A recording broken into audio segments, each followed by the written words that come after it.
ساتھ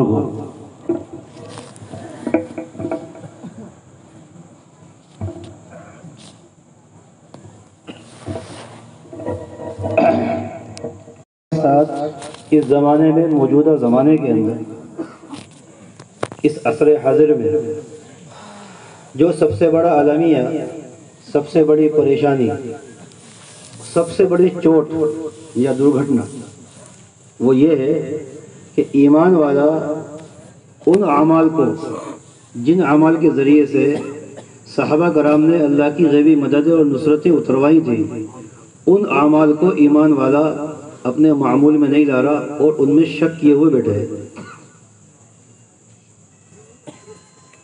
کیا کیے ہوئے؟ ہم سارے شکی ہو گئے۔ یہ کیوں ہوا ہے؟ یہ اس لیے ہوا ہے کہ جب کسی میدان میں مسلمان چلتا ہے، کسی بھی عمل میں چلتا ہے، تو مرور ایام کی وجہ سے، دن گزرنے کی وجہ سے دو چیزیں پیدا ہو جاتی ہیں اس عمل کے اندر۔ ایک تو اس عمل میں سستی پیدا ہونے لگتی ہے۔ کیا پیدا ہونے لگتی ہے؟ اور احتساب میں کمی آ جاتی ہے اور وہ چیز معمول بن جاتی ہے۔ سستی معمول کو کہتے ہیں، معمول بن جاتی ہے۔ وہ اعمال، جن اعمال کو انبیاء لے کر کے آئے ہیں،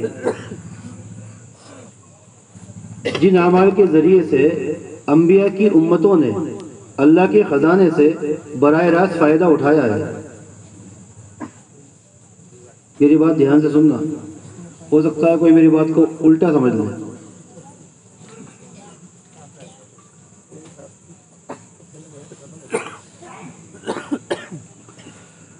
جن اعمال کو انبیاء لے کر کے آئے ہیں، جن اعمال کے ذریعے سے انبیاء کی امتوں نے اللہ کے خزانے سے فائدہ اٹھایا، براہ راست اللہ سے مدد نازل فرمائی، مدد اللہ کی اتروائی ضد کر کے، وہ سارے کے سارے اعمال آج اللہ کی قسم ایمان والوں کے بیچ میں یقین کی کیفیت کے ساتھ تو کیا، شک کے دائرے میں کیا، ان اعمال کو بلکہ اپنی نجات کے لیے یہ یقینی نہیں سمجھ رہے، مردہ سمجھ رہے۔ نماز مذاق بن چکی ہے۔ کیا بن چکی ہے؟ مذاق۔ جی چاہی تو پڑھے، جی چاہی تو نہ پڑھے۔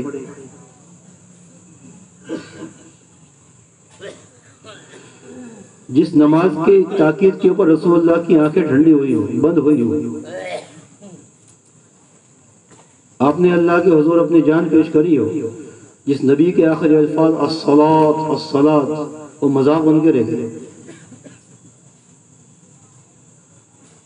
ارے نماز کے ذریعے سے اللہ کی مددوں کو اتروانا تو ایک امر بدیہی بن گیا، دور کی بات ہو گئی۔ اب ہو یہ رہا ہے کہ 100 میں سے 95 تو پڑھتے ہی نہیں ہیں۔ کتنے؟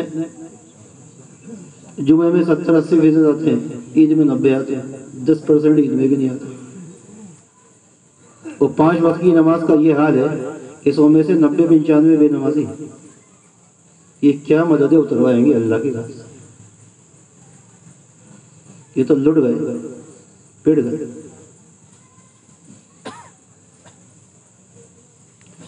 اصل میں ہے کیا؟ جس کی ذات سمجھ میں نہیں آتی، جس کی طاقتیں سمجھ میں نہیں آتی، پھر کون اس کے سامنے جھکے گا؟ جھکے گا؟ اگر صبح گھر پہ کوئی وردی پہن کے آ جائے، صاحب نے بلایا آپ کو تھانے میں، خان صاحب کا پجامہ ڈھیلا ہو جاتا ہے، کیا بات ہو گئی، کیا بات ہو گئی، مجھے کیوں بلایا؟ وردی کی طاقت سمجھ میں آتی۔ اگر اللہ کا منادی پکارے اللہ اکبر، اس کے سمجھ میں نہیں آ رہا۔ سب سے پہلا میرے بھائیوں دوستوں لوگوں، ہمارے ساتھ جو دھوکہ ہوا ہے، شیطان نے دیا، ہماری بری عادتوں نے دیا، برے ماحول نے دیا، ہم خود لوٹے برباد ہوئے۔ کس کا قصور کہیں؟ ہمارا سب کا اجتماعی قصور ہے۔ ہم برباد یہاں سے ہوئے ہیں کہ ہم اپنے خالق اور مالک کو ہی بھول گئے، اس کی طاقت کو ہی بھول گئے۔ وہ کتنا بڑا ہے کسی اس کی تو وحدہ لا شریک ہے، توحید ہے اس کے پاس، تنہا تنہا ہے، یکتا ہے۔ قل هو اللہ احد، کہہ دو میرے نبی مکہ کے مشرکین سے، وہ ایک ہے، اللہ الصمد، بے نیاز، کسی کی پرواہ نہیں، لم یلد ولم یولد ولم یکن لہ کفوا، کوئی اس کے برابر نہیں ہو سکتا۔ اللہ کی طاقت، اللہ کی کبریائی، اس کی بڑپن، اس کا بڑپن، اس کا الہ ہونا، معبود ہونا، خالق ہونا، مالک ہونا، اللہ اکبر۔ جب طاقتیں سامنے نہیں ہوتی تو اس کے سامنے کون جھکے گا؟ بڑا مانے نہیں ہے، اس کا بڑپن نکل گیا ہے، دل سے عظمت نکل گئی اللہ کی۔ اس لیے حدیث میں کہا گیا تھا تعاظم اللہ فی قلوبکم یغفر اللہ لکم، کہ اللہ کو اپنے دلوں میں بڑا بناؤ، اللہ کو بڑا بناؤ دلوں میں، وہ بڑا ہے۔ کیوں؟ یغفر اللہ لکم، جب اللہ کی بڑائی آئے گی دل کے اندر تو گناہوں تو وہ ویسے ہی معاف کر دے گا۔ یہ تو چھوٹا سا کام ہے اس کے لیے۔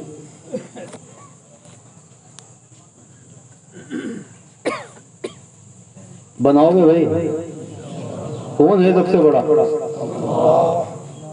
اللہ کے اندر سب سے بڑی خوبی یہ ہے کہ وہ ہمارا خالق اور مالک ہے، اس نے ہمیں پیدا کیا، اور ہمارے اندر سب سے بڑا عیب یہ ہے کہ ہم اللہ کی مخلوق ہیں، اس نے بنایا ہے ہمیں۔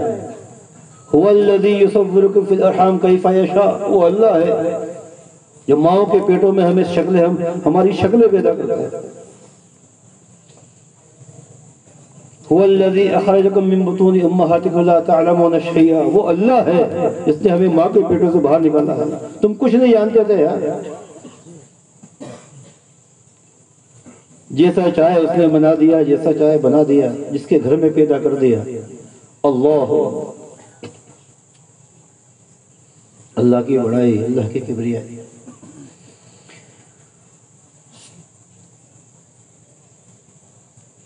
موسیٰ علیہ السلام کے بہت سے اسرائیلی روایتوں کے قصے ہیں، لا تصدقوہ ولا تکذبوہ، ایک ذہن میں آیا میرے۔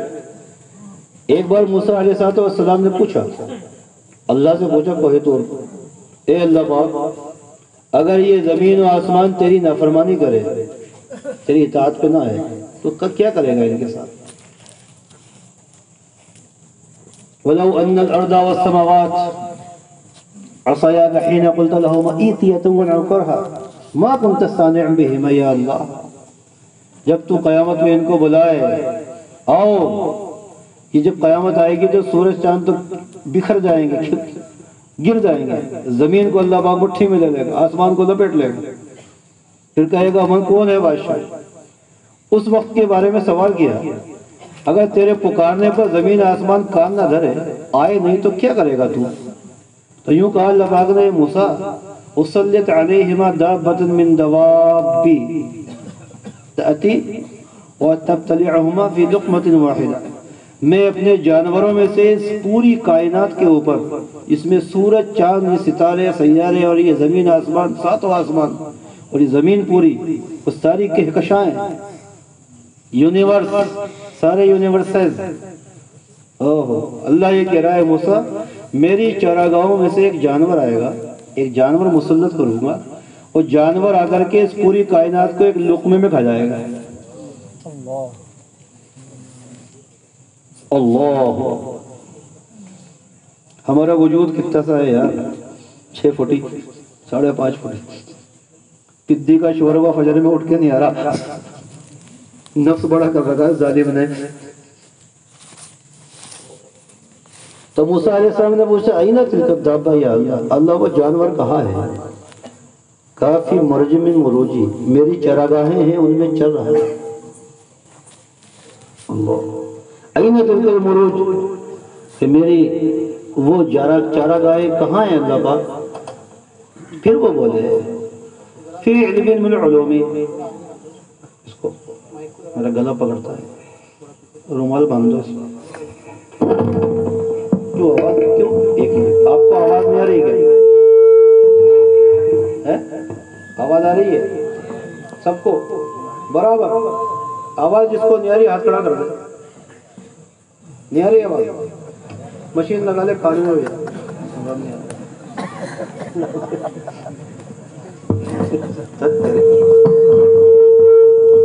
جی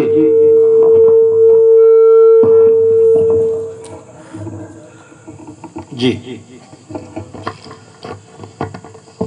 تو میں یہ کہہ رہا تھا، تو موسیٰ علیہ السلام نے پوچھا این تلک المروج، اے اللہ پاک وہ چراگاہیں کہاں ہیں؟ تو اللہ نے کہا فی علم من علومی، اے موسیٰ وہ میرے علم کی چیزیں تو سمجھ نہیں پائے گا کہاں ہے۔ ایک تو جانور چراگاہ میں، چراگاہ کتنی بڑی ہوگی، جو ایک لقمے میں اس کائنات کو کھا جائے وہ جانور کتنا بڑا ہوگا۔ پھر وہ جانور جن چراگاہوں میں سے ایک چراگاہ میں چل رہا ہے تو اس میں کتنے بے شمار جانور ہوں گے، تو اب کتنے چھوٹے سا وجود کے لوگ ہیں۔ اور پھر اللہ یہ کہہ رہا ہے میرے بندوں میں تمہیں عذاب دے کر کروں گا کیا اگر تم ایمان لاؤ اور میرا شکر ادا کرو۔ مجھے تم سے پیار ہے، تم میرے بندے ہو، کیا ہو تم میری مخلوق ہو۔ ما یفعل اللہ بعذابکم، کسی آیت ہے میں تمہیں عذاب دے کر کروں گا کیا؟ تم مجھے اپنا بڑا مان لو، میرے سامنے جھک جاؤ، مجھے اپنا رب مان لو، مت کرو میری نافرمانی۔ پھر پوچھا موسیٰ سے اللہ پاک تو غصے میں کب آتا ہے؟ کہ جب میری نافرمانی ہوتی ہے تو غضبت، میں غصہ تھا، وَإِذَا غَضِبْتُ لَعَنْتُ، جب غصہ آتا ہے تو لعنتیں برساتا ہوں، وَإِنَّ لَعْنَتِي تَبْلُغُ إِلَى سَبْعِ وُلْدٍ، اور میری لعنت 7 نسلوں کو جاتی ہے۔ جی ہمارا میرے بھائیوں دوستوں بزرگوں کسی ایسے ویسے ہستی کے ساتھ معاملہ نہیں ہے، یہ وہ ہے جس نے اس زمین کو بنایا ہے، یہ سورج اس کی مخلوق ہے جو ہماری خدمت پہ لگا ہے، یہ چاند اس کی مخلوق ہے۔ یہ تو بچپن کی بات تھی کہ سورج چاند سے بڑا ہے، چاند ستاروں سے بڑا ہے، تھی نا بچپن کی بات ہے۔ زمین اس سے بڑا آسمان ہے۔ ابراہیم علیہ السلام اپنے آپ سے باتیں کیا کرتے تھے، جب چاند ستاروں کو دیکھا یہ میرے رب ہے، ستارے ڈوب گئے تو چاند کو دیکھا یہ بڑا ہے، یہ چمک رہا ہے، یہ میرا رب ہے۔ جب چاند بھی ڈوب گیا سورج نکلا، نہیں یہ بڑا، یہ زیادہ چمکیلا ہے، یہ میرا رب ہے۔ جب سورج میاں بھی جا کے مغرب میں ڈوب گئے کہ میرا رب ڈوبنے والا نہیں ہو سکتا، تو یہ تو ان کی بچپن کی باتیں تھیں، یہ بڑا یہ چھوٹا، ارے اللہ تو بہت بڑا ہے۔ اس کی بڑائی جس دن دل کے اندر آ گئی میرے دوستو، پوری دنیا سے بے نیاز ہو جاؤ گے، ساری مخلوق سے اس سے لینا آ جائے، بس اس کے سر ہونا آ جائے ایک بار، اس سے لینے کا راستہ وہ انبیاء بتاتے ہیں، اس کو منانے کا راستہ انبیاء بتاتے ہیں۔ آؤ ان کی تعلیمات کے پیچھے جو سچے ہیں۔ یہ باتیں معاف کرنا، یہ باتیں اخباروں میں نہیں بتائی جائیں گی، یاد رکھنا، یہ باتیں اسکولوں میں نہیں سمجھائی جاتی، یہ انبیاء کے راز ہیں، یہ انبیاء کے علم کی چیزیں ہیں۔ یہ باتیں میرے دوستوں اللہ قرآن میں بتائے گا، حدیث میں بتائے گا، نبی کے ارشادات میں ملیں گی، مدارس میں سمجھائی جاتی ہے، مکاتب میں بچوں کو سمجھائی جاتی ہے، تاکہ یہ انسانیت اللہ کے دردناک عذاب سے بچے۔ اور اللہ کا شکر ہے کہ اس عصر حاضر کے اندر عمومی طور پر ایک ایک کی ضرورت پوری ہو جائے، وہ اپنے خالق اور مالک سے لینا سیکھ لے، کیونکہ ہر بندہ ہر آن اپنے مالک کا محتاج ہے۔ اللہ نے عمومی ذمہ بنا دی، اگر کامیابی چاہتے ہو تو آ جاؤ، سنو ان باتوں کو زندگی میں جگہ دو اور کامیابی حاصل کرو، کیونکہ ہم مجبور ہیں ہم اس کو سجدہ کرنے پر، وہ سجدے بغیر راضی نہیں ہوگا، اس کے سامنے جھکنا پڑے گا، اس کی طاقت کو تسلیم کرنا پڑے گا، کیونکہ وہ بڑا ہے، ہم چھوٹے۔ اگر یہ بات نہیں سمجھ میں آ رہی اس کھوپڑی کے اندر تو اپنی عقل کے اوپر ماتم کریں۔ جب اللہ کا منادی پکارتا ہے اللہ اکبر تو یہ دل لرز جائے اس آواز کو سن کے، میرے اللہ نے مجھے بلایا ہے، میرا کام، میرا دھندا، میرے سارے نفس کے سارے چوچلے، میری نیند قربان ہے۔ اب اس نفس کو سمجھایا جاتا ہے بقول حضرت علی کے من عرف نفسہ فقد عرف ربہ، جس نے اس نفس کو سمجھا لیا اس نے اپنے رب کو پہچان لیا۔ اٹھ کھڑا ہو، اب کسی کی کوئی گنجائش نہیں ہے دھندوں میں گرفتار ہونے کی، نوکری میں، پیشے میں، کھیت میں، کھلیان میں۔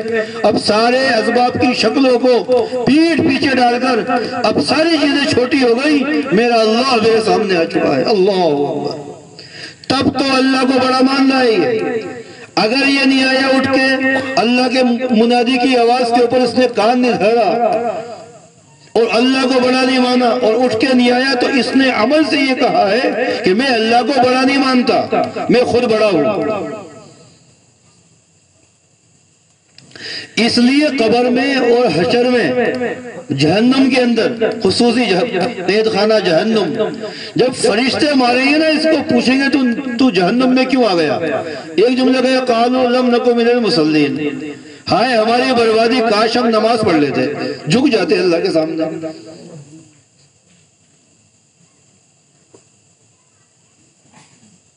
اس لیے کہتے ہیں دیکھو میرے بھائی دوستو بزرگوں، اللہ رب العزت نے ہمیں بہت اچھا دین دیا ہے۔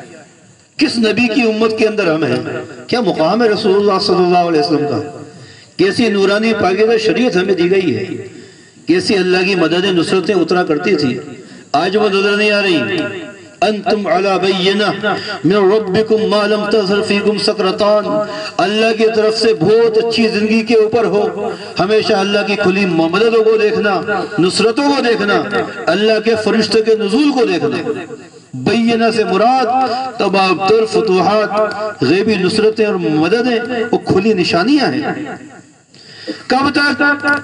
ما لم تظہر فیکم سکرتان، جب تک تمہارے اندر دو نشے پیدا نہیں ہو جائیں۔ کتنے نشے؟ اگر دو چیزیں پیدا ہو گئی تو آسمان کی کھلی مدد نہیں آئیں گی۔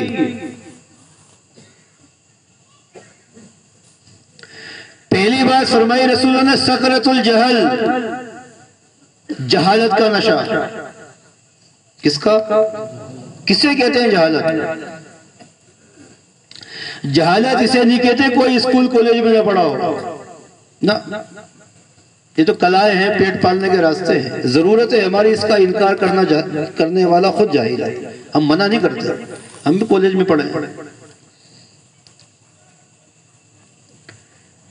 جہالت اسے کہتے ہیں کوئی بندہ اپنے خالق اور مالک کو بنانے والے کو ہی بھول جائے، اس سے بڑا جاہل کوئی نہیں ہے۔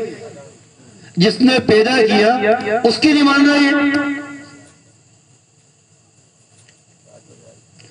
اور ایمان والا، میں نے شروع میں یہ بات کہی تھی کہ شک میں جو ہم آئے ہیں، بہت لمبی محنت ہوئی ہے ہمارے اوپر اللہ سے دور کرنے کی، پری پلان کام ہوا ہے۔ پچھلی صدیاں جو گزری ہیں اس میں ہمارے اعمال بگڑے تھے۔ مسلمان آج سے 200-300 سال پہلے بے نمازی نہیں تھا، 100% نماز تھی گھروں میں اور مسلمانوں کے معاشرے میں۔ پچھلے 200 سال پہلے سے یہ خطرہ کہ نمازیں چھوٹنا شروع ہوئی، اور یہ پچھلی صدی جو گزری ہے، یہ اس صدی میں ہمارا علم بگاڑ دیا گیا ہے، ہمیں اللہ کے علم سے دور کر دیا گیا ہے۔ ہمارا علم مدارس کی 4 دیواری میں آگے محدود ہو گیا، ایک بہت بڑا طبقہ اس علم سے محروم ہو گیا۔ اب 4 دیواری محدود ہے، سب کو داخلہ کیسے دیں؟ بہت بڑی مجبوری ہو گئی، ورنہ جی یہ چاہتا ہے کہ ہر ایمان والا اللہ اس کے رسول کا علم حاصل کرے۔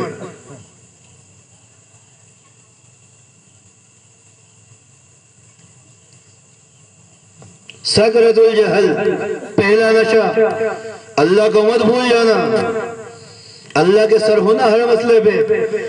کوئی پریشانی، کوئی مسئلہ، کوئی سی چھوٹی بڑی بات، اگر جوتے کا تسمہ ہو ٹوٹ جائے تو اس کی بھی شکایت اللہ سے ہے۔ جی کھیت سوکھ رہے ہو، بارش نہ ہو رہی ہو تو اس کی بھی شکایت اللہ سے ہے۔ سر میں درد ہے تو اس کی بھی شکایت اللہ سے ہے۔ ہمیں سکھایا گیا تھا یہاں، اور میں آپ کو کیا بتاؤں کہ اللہ کے ہونے کا تصور ایسا غائب ہوا ہے۔ حضرت جی مولانا یوسف صاحب رحمۃ اللہ علیہ کا نام سنا ہے؟ ارے بولو نا، یہ کون تھے؟ بڑے بولو اللہ جزائے خیر دے ان کے پوتے مولانا سعد صاحب، میں نے ان کے منہ سے سنا ہے بھوپال کے اجتماع میں، وہ حضرت کے بیان سے نقل کرتے ہوئے کہہ رہے تھے کہ حضرت یوسف صاحب رحمۃ اللہ علیہ فرماتے تھے اگر کوئی وضو کر کے مسجد کی طرف چلا، سنو دھیان سے کہ کیسے دلوں کے اوپر کفر کے پردے پڑے ہوئے ہیں، کیسے اللہ سے دوری ہوئی ہے، کیسا بھلایا ہم نے اپنے خالق اور مالک کو۔ اگر کوئی وضو کر کے اپنے گھر سے مسجد کی طرف چلا اور کسی نے پیچھے سے آ کر یہ کہہ دیا ارے کہاں جا رہے ہو، کہ مسجد اللہ نے بلایا ہے، اجی تمہیں پتا ہے وہ آپ کے جانے کے بعد فوراً وہ آپ کے گھر میں منتری جی آئے علاقے کے اور آپ کا انتظار کر رہے ہیں، سننا بات دھیان سے۔ یوں فرماتے تھے مولانا یوسف صاحب رحمۃ اللہ علیہ اگر اس نے اپنے قدموں کو پیچھے ہٹایا اور مسجد نہ گیا تو اس نے اللہ کے معبود ہونے کا انکار کیا ہے، وہ اس کو اپنا معبود مانا۔ اس وقت اس کا امتحان ہے کہ میں اپنے خالق اور مالک کے سامنے سجدے کے لیے جاؤں یا اس کو اپنا باپ بناؤں۔ یوں کہتے تھے حضرت اس کو چاہیے یہ یوں کہے کہ ان سے کہو پہلے میرے ساتھ آ کر کے اپنے خالق اور مالک کو اکٹھے ہو کر سجدہ کریں، اس کو راضی کریں، نماز سے فارغ ہونے کے بعد پھر بیٹھ کر بات کر لیں۔ اتنے دور ہو گئے اللہ کی اجازت سے اس بیچارے مسلمان کو چھوٹی چھوٹی چیزوں کے لیے چھوٹے ارے جوتے کا تسمہ بھی اگر ٹوٹ جائے شراک نعل ہی فاسأل اللہ سے مانگنا، وہ بھی جن کے پاس اتنی بڑی مضبوط تعلیم ہو وہ پھر اللہ کے غیر کے سامنے ہاتھ پھیلائے بھیک مانگے جا کر کہ اللہ کو غیرت نہیں آئے گی۔ اس لیے جب بندے اللہ کو چھوڑ کر اللہ کے غیر کے دروازے پہ جا کے مانگتے ہیں تو اللہ رب العزت ان کے تمام تر مسائل کو اور الجھاتا جاتا ہے۔ کتنے مسلمانوں کے معاملات ایسے ہیں جب انہوں نے غیروں کے سامنے رکھے اور ذلیل سے ذلیل ہوتے چلے گئے۔ ہاں بہت سارے واقعات ایسے ہیں صحابہ کے جو ہمیں رہبری دے کے گئے۔ امیر المومنین حضرت عمر رضی اللہ عنہ کے زمانے میں قحط آیا، سنو دھیان سے، اتنی فراوانی تھی، ملک فتح ہو رہے تھے، حضرت عمر رضی اللہ عنہ نے اس سوکھے کے مقابلے کے لیے بیت المال کا عمومی دروازہ کھولا تھا، اور خود بھی اس وقت تاجر سے، مالدار سے، اپنے سارے مال کو لوگوں کو کھلایا۔ مدینہ منورہ میں ان کے خان کے اوپر اس وقت 10,000 لوگ روزانہ کھانا کھاتے تھے۔ آس پاس ایسا سوکھا تھا کہ دانہ نہیں تھا، پاکر سوکھ چکے تھے، بارش نہیں تھی، جانور بھوک سے مر رہے تھے۔ سنو، ارادہ کیا جب بیت المال کا سارا مال ختم ہو گیا، اپنا ختم ہو گیا، انہوں نے پھر خط لکھا مصر کو۔ کون بیٹھے تھے مصر میں؟ فاتح مصر کون ہے؟ عمر ابن عاص رضی اللہ تعالیٰ، بڑے فضائل ہیں ان کو خط کہ تو وہاں دودھ کی الٹیاں کر رہا ہے، کلیاں کر رہا ہے، اور یہاں مدینہ میں اہل مدینہ بھوکے مر رہے ہیں۔ تو حضرت عمر ابن عاص رضی اللہ عنہ نے ایک خط تو لکھا امیر المومنین کو۔ امیر المومنین ایک آپ فکر نہ کریں، اور دوسرا کام یہ کیا، وہاں مصر سے 3 بڑے جہاز، کچھ شام سے بھی کمک منگائی، ملک شام غلے کی گیہوں، کہ اتنا غلہ بھیج رہا ہوں کہ اٹھاتے ہوئے آپ تھک جاؤ گے۔ 3 بڑے پانی کے راستے سے جہاز، جب وہ جہاز مدینہ کے قرب میں ساحلی سمندر پہ لنگر انداز ہوئے تو ان جہازوں کے استقبال میں اہل مدینہ نکل کے گئے تھے، وجاء الغوث، اللہ کی مدد آ گئی، اللہ کی مدد آ گئی۔ غوث کسے کہتے ہیں؟ ارے بولو نا، مدد، عربی کہتے ہیں، غوث کا ترجمہ مدد سے ہوتا ہے، اللہ کی مدد آ گئی۔ حضرت عمر نے لکل واحد حمل بعیر، جس سے اونٹ پر جتنا اٹھ جائے اتنا اٹھا لے، ایک ایک کو. لیکن آدمی کا پیٹ صبح کھائے گا شام کو بھوک، شام کو کھائے گا صبح پھر بھوک. جب وہ ایک ایک اونٹ کے بقدر ناج وہ بھی ختم ہو گیا، پھر مدینہ امیر المومنین کیا کریں؟ ایسی تنگی آئی، ایسی تنگی ہے. حضرت عمر رضی اللہ تعالیٰ عنہ اتنا پریشان، اے اللہ کیا ہو گیا. ایک صحابی ہے، وہ کہتے ہیں کہ میرے باڑے میں ایک مری سی چھوٹی سی بکری میں نے سنبھال کے رکھی تھی کہ بالکل جا کرنے کی وقت آ جائے گی جب ذبح کروں گا، کہے گی مرنے کے قریب.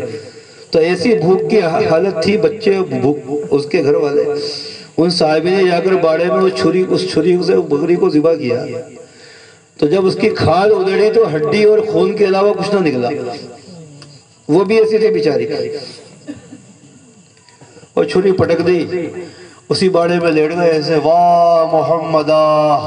عرب جب کسی کو تکلیف میں یاد کرتے ہیں تو واہ لگاتے ہیں. واہ کربا، ہائے میری تکلیف. واہ محمدہ، ہائے محمد صلی اللہ علیہ وسلم. آپ دنیا سے چلے گئے تو آپ کے ساتھ آپ کی برکتیں بھی چلی گئی. پردہ فرما دی. اور یہ لیٹے لیٹے ان کی نیند لگ گئی. خواب میں رسول اللہ تشریف لائے. بھئی یہ موبائل بند کر دو، یہ بند کرو. رسول اللہ خواب میں تشریف لائے اور یوں کہا اس صحابی سے، میں تو عمر کو بڑا سمجھدار سمجھتا تھا، اس کو کیا ہو گیا؟ نیند کھل گئی. یہ دوڑے مسجد آئے، مسجد نبوی. امیر المومنین میں نے یہ خواب دیکھا ہے. کیا دیکھا؟ کہ یہ دیکھا. یہ کہہ رہے ہیں. تو حضرت عمر نے صحابہ کو اکٹھا کیا، مشورہ کیا بھائی کہاں غلطی ہو گئی ہم سے. یوں کہا امیر المومنین، رائے دی کسی نے کہ سوکھے کے وقت جب بارش نہ ہوتی تھی تو رسول اللہ صلی اللہ علیہ وسلم کسی میدان میں نکل کر نماز ادا کرتے تھے، صلاۃ الاستسقاء جس میں کہتے ہیں. بیت المال، پھر مصر. صلاۃ الاستسقاء کہاں گئی؟ حضرت عمر اتنے پشیماں تھے، پورے اہل مدینہ کو لے کر کے میدان میں نکلے، نماز ادا کی اور مارے شرم کے اللہ سے اللہم انی اتوب الیک استغفر. پہلے تو گناہ جو غلطی جو ہوئی تھی، چوک جو ہوئی تھی، اس کی معافی اللہ سے مانگ رہے تھے. اور ان کے آنسو گر رہے تھے، ان کے ہاتھ اٹھے ہوئے چہرے پہ نہیں آئے تھے پھیرنے کے لیے. ان کے آنسو کو اللہ نے ایسا قبول کیا، ادھر آنسو گر رہے تھے، ادھر سے بادل آ کر کے ٹپ ٹپ ٹپ بارش شروع ہو گئی. میرے بھائیوں دوستو بزرگوں، یہ قصے جو تاریخ میں آج دفن ہے نا، ان قصوں کو نکالنے کی ضرورت ہے. استعانت، میں نے شروع میں یہ بات کہی تھی کہ جب ایمان والے کے ساتھ سب سے بڑا المیہ یہ ہوا ہے کہ ایمان والا عمل میں گزرتے گزرتے اس عمل میں سستی، وہ عمل معمول بن جاتا ہے، اور اس عمل کے اوپر استحضار کا ہونا کہ اس عمل پہ اللہ کے نبی کی کیا خوشخبری ہے، اور احتساب کا ہونا کہ اس عمل کے اوپر مجھے کیا اجر ملنے والا ہے، اس عمل کے ذریعے سے میں اللہ کے یہاں سے کیا کروا سکتا ہوں. اس میں کمی آئے گی. نماز کے ذریعے سے مسائل کا حل، ایک میرے دوستو شک میں پڑ جاؤ گے اگر معمول بنا رکھا ہے تو، اور استحضار اگر ہے، احتساب اگر ہے، تو قسم اللہ رب العزت کی وہی نماز آج بھی ہے جو نماز صحابہ کے زمانے میں تھی. نہ نماز کے احتساب میں کوئی کمی ہے، اس کے اوپر اجر کے جو وعدے اس میں کوئی کمی ہے، نہ اس نماز کا لانے والا محمد مصطفیٰ صلی اللہ علیہ وسلم آپ کے ارشادات میں کوئی جھوٹ ہے، کوئی کذب ہے، آپ صادق المصدوق ہیں. اور نہ جس نے نماز نازل کری ہے وہ اللہ آج بھی اپنی تمام تر ان طاقتوں کے ساتھ ہے. بدلے ہم ہیں، لینا ہمیں نہیں آ رہا. ورنہ ایمان والا جب زمین پہ پیشانی رکھتا تھا، یہ ساتوں تہی اس کی ٹھنڈی ہو جاتی تھی. ہاتھ اٹھایا کرتا تھا تو ہاتھ نیچے آنے سے پہلے آسمان کے فرشتوں میں کھلبلی بچ جاتی تھی. چوتھے آسمان کے فرشتے کہتے ہیں وہ اَمَّن يَجِيبُ الْمُضْطَرَّ إِذَا دَعَاهُ، وہ چلا رہا ہے، نیچے سے رو رہا ہے. چوتھے آسمان کے فرشتے چلا رہے ہیں اجازت لاؤ اللہ سے، اس کی مدد کے لیے ہم جا رہے ہیں. ایسا تاریخ میں ہوا ہے. اور یہ جو قصہ ہے نا، اس قصے کو ہم تبلیغی ماحول میں بیان کرتے ہیں. ایک آدمی تھا، اس کا خچر تھا، مر گیا. اس کے ساتھیوں نے کہا تیرے اس خچر پہ سے تیرا سامان کھول دے، ہم اپنے خچر پہ برابر برابر تقسیم کر لیں، سفر آگے جاری رکھیں. اس نے کہا رکو تو صحیح، یہ کوئی پترکہ کی باتیں نہیں ہیں. ابن تیمیہ رحمۃ اللہ علیہ اس علم کے اعتماد سے کہہ رہا ہوں، ان کے فتاووں میں پڑھا ہے میں نے. وَكَانَ رَجُلًا كَانَ فِي السَّفَرِ فَمَاتَ حِمَارُهُ فَقَالَ لَهُ أَصْحَابُهُ هَلُمَّ نُوَزِّعُ مَتَاعَكَ عَلَى حِمَارِنَا قَالَ أَبْهِلُونِي رُوَيْدًا ثُمَّ نَهَى عَنِ الطَّرِيقِ وَصَلَّى رَكْعَتَيْنِ ثُمَّ دَعَا اللَّهَ ثُمَّ أَحْيَا اللَّهُ حِمَارَهُ. کیا کلام ہے اس مجدد وقت کی. وہ یہ کہہ رہا تھا کہ اس آدمی نے کہا رکو تو صحیح یار، مجھے ذرا موقع تو دو تھوڑا سا. وہ راستے کے ایک طرف کسی صاف جگہ میں آ کر کے اس نے نیت باندھی اور نماز پڑھ کے اللہ کے سامنے رویا، اے اللہ چھوٹے چھوٹے بچے ہیں میرے، آج تو یہ میرا سامان تقسیم ہو جائے گا، کل میں کہاں جاؤں گا اپنے بچوں کی بھوک کو لے کے. اتنا رویا ہے اللہ کے سامنے. اللہ کا پیار آیا. اس کی نماز ایسی تھی، اس کی دعا ایسی تھی، مانگنے کی لجاجت، اما یجیب المستر، اس کی بے چینی، اس کی آوازاری. اللہ نے گدھے کو کہا ذرا اٹھ تو. ایسے جانور زندہ ہوئے اس نماز کے ذریعے سے. جب فضائل والا علم نہ ہو، کیوں والا اس عمل کا یقین نہ ہو، اخلاص والی نیت نہ ہو، اعمال کا استدار نہ ہو، اس عمل کے اوپر ملنے والے اجر کی امید نہ ہو. میرے دوستوں بزرگوں یاد رکھنا، جس دن اس تبلیغ کے ممبر سے اس توحید کو ان اعمال کے ذریعے سے ملنے کو بولا جانا ختم ہو جائے گا، تبلیغ ختم ہو جائے گی. یاد رکھنا، تنظیم اور تحریک اور تبلیغ میں نمایاں فرق یہ ہے کہ ہم اس بات کو پیدا کرنا چاہتے ہیں ہمارے اندر کہ ہم اللہ کے خزانے سے مباشرتاً کیسے استفادہ کریں. کیا وہ بھولا ہو گیا ہے نعوذ باللہ؟ کیا اس کی نماز میں کوئی کمی آ گئی ہے؟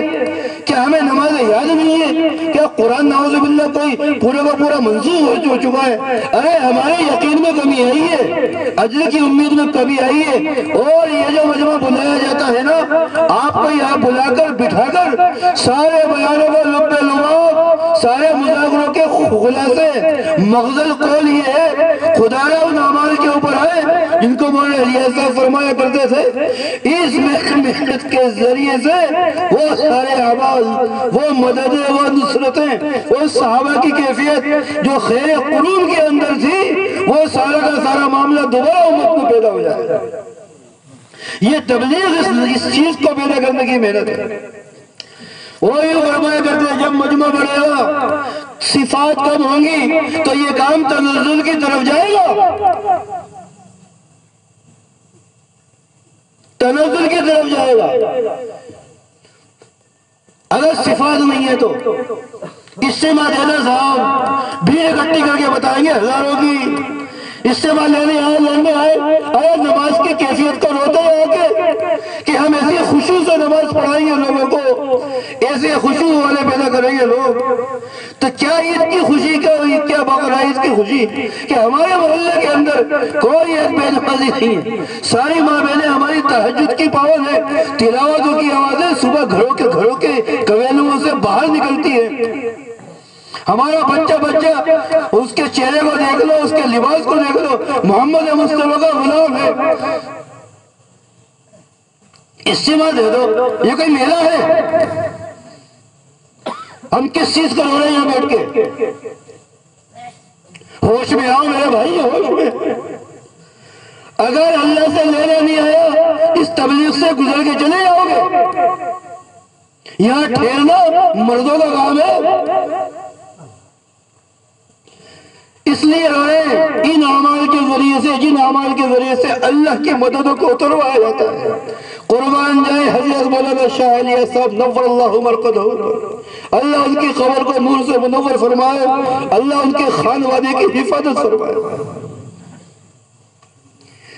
کتنا رویا ہے، 100 سال ہو گئے اس کاندلوی خاندان کو روتے روتے. کیا کہہ رہے ہیں وہ حضرات؟ ایک ایک لفظ ایسا ہے کہ دوانین لکھ لو اس کے اوپر. ایسی الہامی باتیں اچھوں کے سمجھ میں نہیں آ رہی. یہ دیوانگی ہے جس کو تبلیغ کہتے ہیں. کوئی دیوانہ ایسا ہو ٹوک کے اندر جو مارا پھرے، جو کہے لوگوں سے اللہ سے لینا سیکھ لو. حضرت مولانا یوسف صاحب جب روتے تھے، ہائے میں اکیلا پڑ گیا، میری کوئی سمجھتا نہیں ہے. ان کے خادم خاص شیخ مولانا عثمان میواتی تھے. ایک دن مولانا عثمان کے خواب میں شاہ مجدد الفسانی رحمتہ اللہ آئے اور یوں کہنے لگے، یوسف سے کہنا یوں کیوں کہتا ہے ہائے میں اکیلا ہوں، میری کوئی سمجھتا نہیں ہے، میری کوئی سنتا نہیں ہے. اس سے کہنا کہ ہم بھی اپنے زمانے میں اکیلے تھے. اشخاص پیدا کرتا ہے اللہ پاک، مجمع ان کے پیچھے چلتا ہے.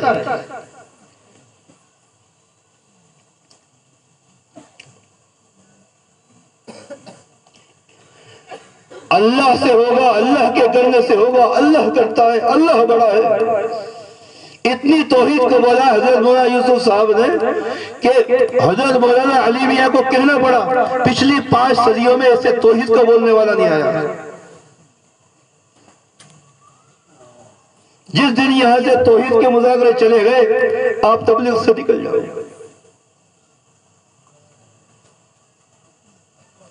اور یوں کہتے ہیں لوگ حضرت آپ اتنی بڑی بڑی باتیں کرتے ہو، یوں ہوگا یوں ہوگا یوں ہوگا. حضرت مولانا یوسف صاحب ارے میں یہی تو کہہ رہا ہوں اللہ کرے گا. کیا اللہ کے کرنے میں تمہیں شک ہے؟ کون کرے گا بولو؟ کیا ہم شک کریں گے جب اللہ کرنے پہ؟ جس کے ایک امر کے اوپر، معاف کرنا میرے دوستو، جس کے ایک امر کے اوپر قادل تقام القرن، کیا نام ہے جس کو اس فرشتے کا جو سور پھونکے گا؟ اسرافیل کے بارے میں روایت ہے قادل تقام القرن، سور منہ میں لیے ہوئے وَيَسِيقُ أُذُنَهُ إِلَىٰ أَمْرِ رَبِّهِ، اور اپنے رب کے اس امر کی طرف کان لگا کے یوں کھڑا ہے فرشتہ اس دن سے جب سے وہ پیدا ہوا ہے. اور صرف اس کا کام اتنا ہی ہے، صرف جب اللہ کہے گا اس قرن میں، اس سور میں پھونک مار، اس فرشتے کی پھونک میں وہ طاقت ہے اس پوری کائنات کو زیر زبر کر کے رکھ دے گا. یہ ستارے جھاڑ دے گا، یہ سورج کا گھیر لگ جائے گا، یہ چاند ٹوٹ کے گرے گا. اِذَا الشَّمْسُ كُوِّرَتْ وَإِذَا النُّجُومُ انكَدَرَتْ، یہ فرشتے کی ایک پھونک کی طاقت ہے. اس لیے میرے بھائی دوستوں کو سب سے پہلی ضرورت آپ کی اور میری، ہم اپنے خالق اور مالک کو پہچانیں، اس سے لینا سیکھیں، اس کے سامنے جھکنا.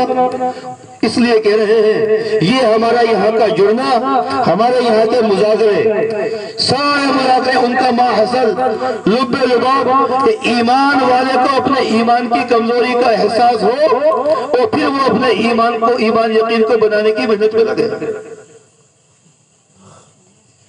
کیا ہو بولو، میری بات نقل کرو. ہر ایمان والے کو یہ احساس دلانا ہے کہ ایمان و یقین کے اعتبار سے ہم کمزور ہیں. اپنے ایمان کی کمزوری کا احساس ہو اور پھر ہم اپنے ایمان و یقین کو بنانے کی محنت میں لگے.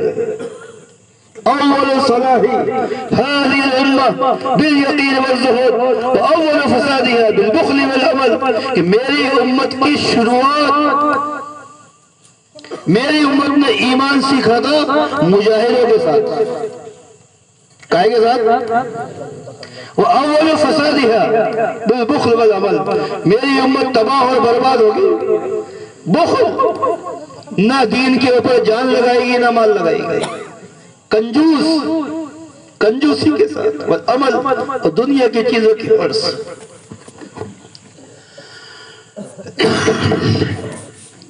دنیا کی چیزوں کی حرص یہ کہیں کا نہیں چھوڑے گی. اور مزاج میں اگر کنجوسی ہے تو اپنی بربادی کی داستانیں لکھنے کو تیار رہے ہو. ذرا کچھ تقاضا ڈال دیا ہے جان بچانے کا جذبہ، ہاں میری جان پہ لگے گی، کیوں جاؤں میں آپ کے ساتھ؟ یہ جان کا کنجوس. ذرا کوئی تقاضا ڈال دیا، ہاں میرا مال بچاؤ، جان بچاؤ، پھر اپنی دکھی ہوئی داستانوں کو لکھو.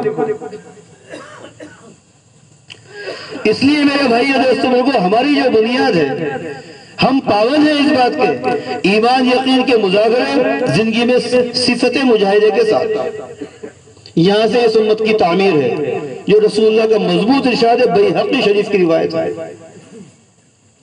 کہ آپ اپنے گھروں کی آسائش زیبائش کو چھوڑ کر یہاں جو بیٹھے ہیں اس گرمی کو برداشت یہ پسینے بہ رہے ہیں اور آپ کے بھی بہ رہے ہیں.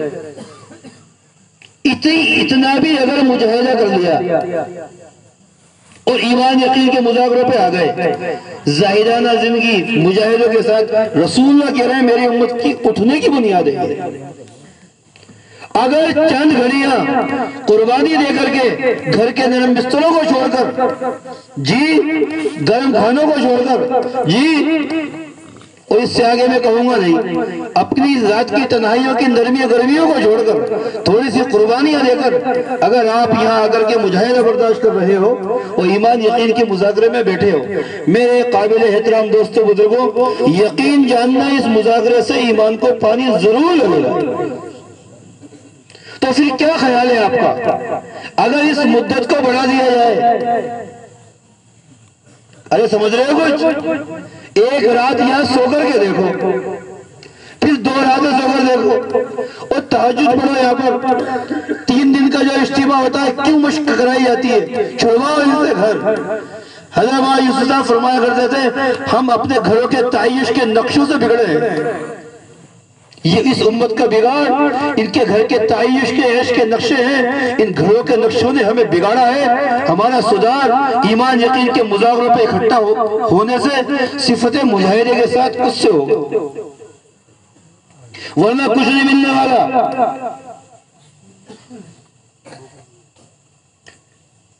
باطل تعیش کے ساتھ پھیلتا ہے اور حق مجاہدوں سے پھیلتا ہے.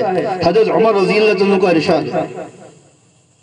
بولو کیسے ملتا ہے باطل؟ تعیش, عیش پرستی, مال کی فراوانی, اسباب دنیا کی فراوانی, اور حق جو پھیلے گا وہ مجاہدے, قربانیاں, پسنا اپنے آپ کو, قصبہ پرسیاں, دبائے جانا.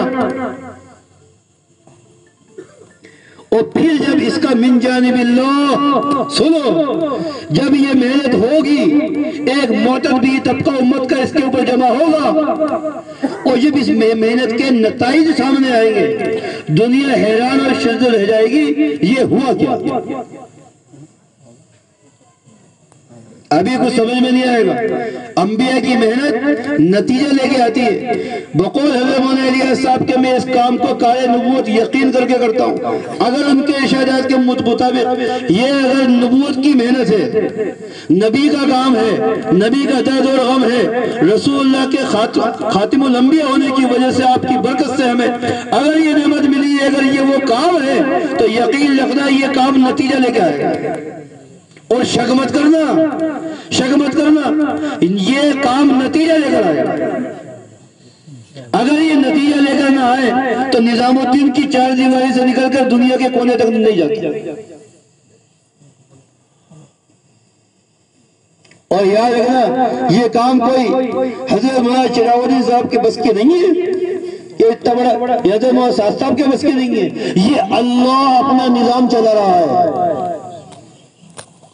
ارے بھائی بھائی کی نہیں مانتا, سگی اولاد سے باپ کچھ نہیں کہہ سکتا آج کے زمانے میں. آپ ہماری بات بیٹھ کے سن رہے ہو اتنی دیر سے, یہ کھلی اللہ کی مدد ہے. یہ اللہ کر رہا ہے, اللہ کہلوا رہا ہے, اپنے بندوں کو بلا رہا ہے, اور اپنے کام کے اوپر اللہ کھڑا کروانا چاہتا ہے. رہی نہ محروم آبی نہ خاکی کہ تر ہو گئی ساری کھیتی خدا کی. دنیا کے کونے کو, دنیا کے کئی ملک میں نے دیکھے, 70,000 مسجد ہیں مرکو میں ابھی بھی ہو کے آیا ہوں. مشورے کر رہے ہیں, رو رہے ہیں, فکر کر رہے ہیں. میں سوچتا تھا واہ اللہ پاک, کیا مولوی الیاس کے اخلاص, کیسا اخلاص ہوگا. نظام الدین کی 4 دیواریوں میں اس کے بہنے والے آنسو, ان کاندلوی خاندان والوں کی قربانیاں, کیسے وہ مخلصین ہیں کہ آج الحمدللہ ان کی فکر نظام الدین کی 4 دیواری سے نکل کر مراکش کی مسجدوں میں سر جوڑ کے بیٹھے امت کی فکر کر رہے ہیں.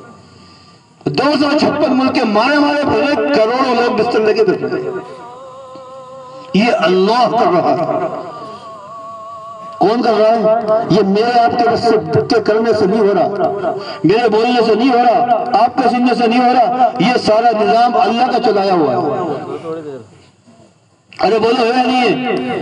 اس کام کے ذریعے سے مشیت خداوندی کا زندہ ہونا مقصود ہے۔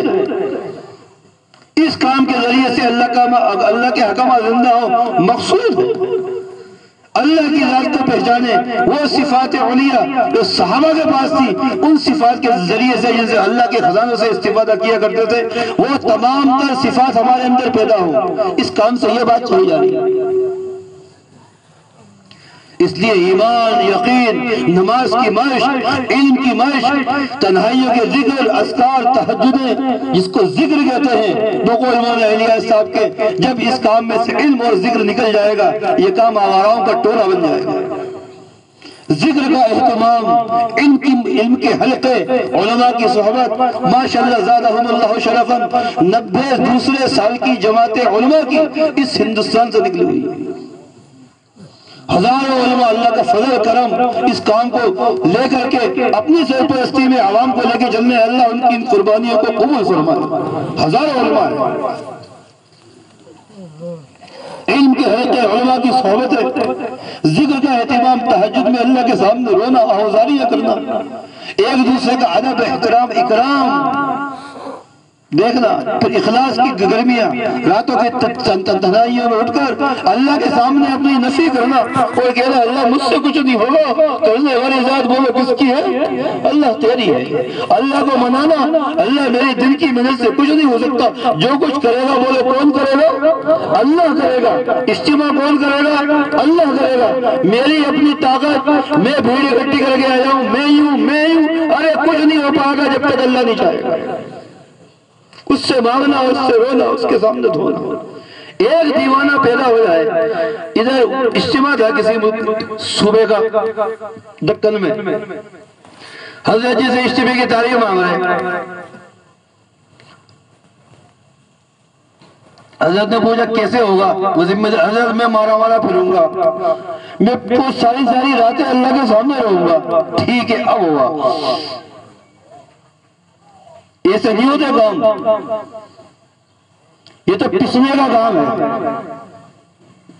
اس لیے اس کام کے ذریعے سے پوری اللہ کی مخلوق ہدایت پہ آئے، راحت پائے، اپنے سکون آئے، قائم ہو، لوگوں میں محبتیں پیدا ہوں، اخلاص کے صحراؤں پہ ہم دوڑیں، نفس پرستی سے، دکھاوے سے، ڈھونگ سے ہم باہر نکلیں۔ یہ ہمارے 6 بڑے امراض ہیں۔ اللہ کو پہچانتے نہیں ہیں، شرک کرتے ہیں اس کی ذات میں، کئی خداؤں کا تصور ہمارے ذہن میں، یہاں سے مسئلہ حل کرا لوں، یہاں سے مسئلہ حل کرا لوں، اللہ ناراض بیٹھا ہے۔ امت میں شرک ہے، ان کو توحید سکھاؤ، اس کے لیے پہلی صفت رکھی گئی۔ امت میں بغاوت ہے، ان کو اطاعت کے اوپر لاؤ، اطاعت میں سب سے پہلے نماز ہے، نماز پہ آئیں گے تمام تر اطاعت کی شکلوں کے اوپر ہی آئیں گے۔ پھر امت میں جہالت ہے، ان کو علم کے اوپر لاؤ، علم سکھاؤ، جہالت کی بیماری علم سے دور ہوگی، غفلت کی بیماری ذکر سے دور ہوگی۔ پھر امت میں حقوق کی پامالیاں ہیں، ایک دوسرے کا حق مار رہے کھا رہے، ان کو اکرام سکھاؤ۔ مسلمان اکرام کا مستحق پہلے ہے، اس لیے اس کا نام اکرام مسلم رکھا ہے۔ والخلق عیال اللہ، حالانکہ پوری مخلوق اللہ کا کنبہ۔ غیر مسلم اگر کوئی ہمارے پڑوس میں رہتا ہے، اس کا بھی حق اسلام نے سکھایا، اس کا بھی حق۔ غیر مسلم کو پڑوسی اگر ہے تو اس کو تکلیف دینا اسلام میں جائز نہیں۔ پھر یہ سارے کام ہم اللہ کے لیے کریں، دکھاوا نہ کریں، ڈھونگ نہ کریں، کچھ کریں تو اپنا فوٹو نہ چپکائیں، اخباروں میں اپنے تعریفوں کے کولم تلاش نہ کریں، جو کچھ کریں اللہ کو، ارے اللہ کو۔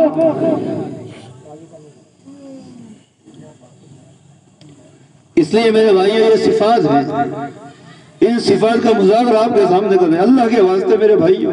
یہ صفات اگر نہیں آئی اور کام میں تعداد بڑھ رہی ہے تو کام کی تنزلی ہے، کوئی بڑھوتری نہیں سمجھنا اس کو۔ بڑھوتری تو کام میں جب ہوگی جب یہ صفات ہمارے اندر ہوگی، سمجھ رہے ہو بات کو؟ اس لیے میں یہ کہہ رہا تھا کہ یہ کام میرے بھائیو دوستوں نتیجہ لے کے کیا لے کے آئے گا، اور اس کام کا نفر جو ہے نا، اس کام کا قوام، میں آخری بات اس کروں شکل ہوں گا، اس کام کا جو قوام ہے وہ نفر ہے۔ یعنی اللہ کے راستے کا نکلنا، تبلیغ بغیر گھر سے نکلنا نہیں ہوتی۔ انبیاء کی داستانیں اٹھا کے دیکھ لو، کیسے مارے مارے پھرے، کیسے گھر چھوڑے۔ سارے نبی و مہاجر ہیں، اکثر انبیاء کی زندگی ہجرتوں میں نکلی ہے، اور آخر میں جناب محمد رسول اللہ مدینہ ہی آ گئے مکہ چھوڑ کے۔ کام ہی نہیں کرنے دیا وہاں پر ظالموں نے، مشرکین نے، مکہ نے۔ پھر وہاں مدینہ مسجد نبوی کو اپنا مسکن، تربیت گاہ، تعلق کی جگہ، پھر وہاں سے اللہ نے پورے دنیا میں کام کیا۔ ارے لیا یا نہیں لیا؟ محور ہمارا کام کا محور مسجد ہے، اسی کے ارد گرد ساری منزل گھومتی ہے۔ اس لیے کہہ رہے تھے میرے بھائی اور دوستوں بزرگوں، شروع میں نے چند جو موٹی موٹی باتیں عرض کری تھی، ان باتوں کے اندر یہ سب سے پہلی بات میں نے یہ کہی تھی کہ اگر اعمال سے اللہ کی ذات و عالی سے لینے کا اگر ہمیں استعداد نہیں ہے اور احتساب نہیں ہے تو ہم اس تبلیغ سے گزر جائیں گے۔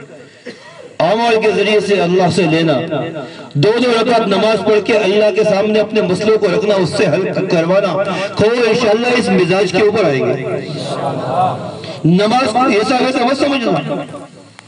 روایت کے اندر آتا ہے اذا سجد ساجد سجد فی قدم الرحمن، جب کوئی بندہ سجدہ کرتا ہے تو اللہ کے قدموں کے بیچ میں کرتا ہے، اللہ سامنے ہوتا ہے۔ اور یاد رکھنا جب کوئی نماز میں اگر ادھر ادھر التفات کرے، نیت باندھی، اب جنے کا چلا گیا کھیت میں، دھندے میں، کہیں بھی، پھر اس کو دھیان آیا وہ میں تو نماز میں ہوں، توبہ توبہ۔ اگر اس نے ایسے لڑتے ہوئے نماز پوری کر دی تو اس کو اجر مل جائے گا۔ سلام پھیرتے وقت اللہ کا دھیان رہے، السلام علیکم، میرا اللہ دیکھ رہا تھا یا میں اس کو دیکھ رہا تھا۔ اگر دھیان ادھر ادھر گیا، اللہ یوں کہتا ہے کہ اِلَى مَن تَلْتَفِدْ يَا عَبْدِي اِلَى مَنْ هُوَ خَيْرٌ مِّنِّي، اے میرے بندے تو کس کو سوچ رہا ہے؟ مجھ سے بہتر بھی کوئی ہے جس کو تو سوچ رہا ہے۔ ایک بات کہتا ہے، پھر اس کا دھیان پھر بھی اگر اللہ کی طرف نہیں ہوتا، اللہ پھر کہتا ہے اِلَى مَن تَلْتَفِدْ، اے بندے کس کو سوچ رہا ہے؟ اِلَى مَنْ هُوَ خَيْرٌ مِّنِّي، مجھ سے بہتر کوئی ہے۔ پھر تیسری بار، 3 بار کہنے کے بعد پھر اللہ انت والصلاۃ، اپنی توجہ ہٹا دیتا، پھر کہتا ہے اللہ میری سنتا نہیں، اللہ میرا حال دیکھ، اللہ کہتا ہے تیرے اعمال دیکھ۔ اللہ کے راستے پہ نکل کر ان اعمال کی مشق کرائی جاتی ہے، لینا سکھایا جاتا ہے اللہ سے۔ ارے سیکھو گے وشی چالوا دو بچپن کی 55 میں، اس سے مسئلہ حل نہیں ہوگا جب تک اللہ کے سر نہیں ہوں گے۔ اس لیے ہم عرض کر رہے ہیں میرے بھائیوں دوستوں بزرگوں، یہ دعوت کی عالم مبارک محنت، یہ انبیاء کا درد اور غم ہے۔ یہ اجتماع اس کا کوئی بدل نہیں ہوتا۔ حضرت مولا انعام الحسن صاحب رحمۃ اللہ فرمایا کرتے تھے اجتماع کا کوئی بدل نہیں ہے۔ ہر ایک امیر غریب قصبہ پرس مالدار فلاں صاحب شہری دیہاتی پڑھا لکھا ان پڑھا، ہر آدمی اپنی ضرورت سمجھتے ہوئے اپنے آپ کو محتاج بناتا ہوا طلب کے ساتھ لوگ اجتماعات میں آتے ہیں، اپنی ضرورت کا دین سنتے ہیں، ضرورت کے مطابق وہاں پر نمازیں، اللہ کا تعلق۔ حضرت فرماتے تھے اجتماع کا کوئی بدل نہیں ہے، یہ بہت اونچی محنت ہے، اس کی نسبت نبیوں کی طرف ڈرتے ہوئے کرنا ہے، اللہ سے معافی مانگتے ہوئے۔ ان لگا فی النہار سبحا طویلا، دن میں ان تک محنت ہے۔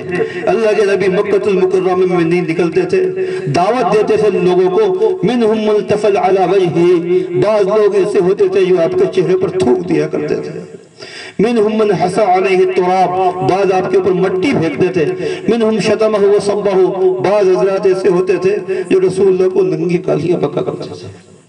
حتی انتصف النہار، صبح سے لے کر سورج سر کے اوپر آ گیا ہے، اللہ کے نبی کے اوپر تھوکا جا رہا ہے، مٹی پھینکی جا رہی ہے، آپ کو گالیاں بکی جا رہی ہے۔ یہ اہل مکہ نے کیا ہے،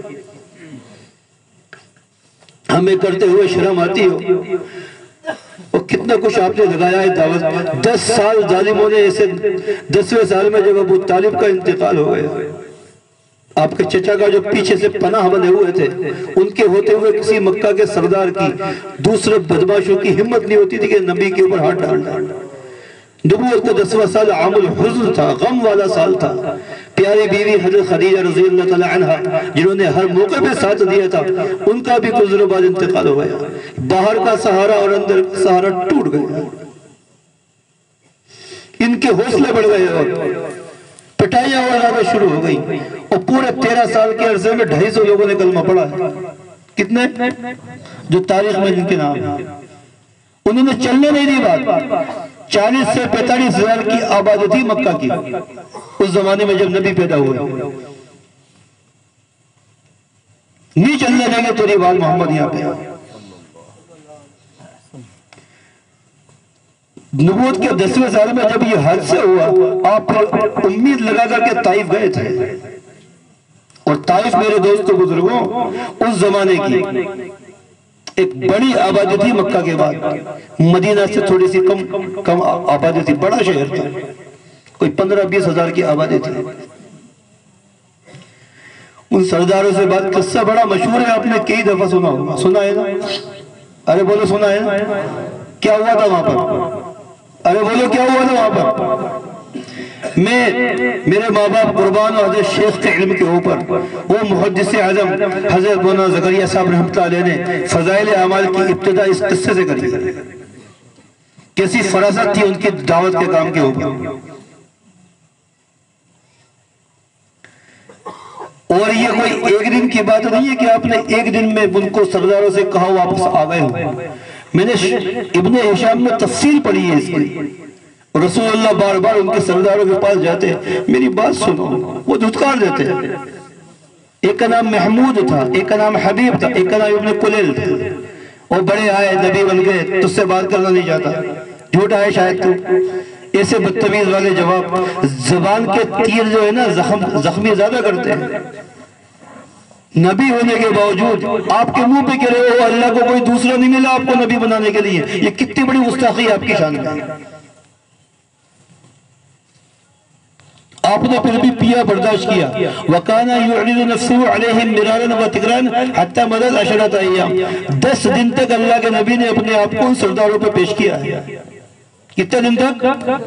10 دن تک جاتے رہے، ان کی منت سماجت کرتے، مگر وہ ٹس سے مس نہیں ہوئے۔ اور پھر جب آپ 10 دن بعد بالکل ان سے نا امید ہو کر کے عوام میں گھسے ہیں، عوام کو دعوت دینا شروع کریے، تو وہ سمجھ گئے کہ عوام شاید ان کی بات قبول کر لے گی۔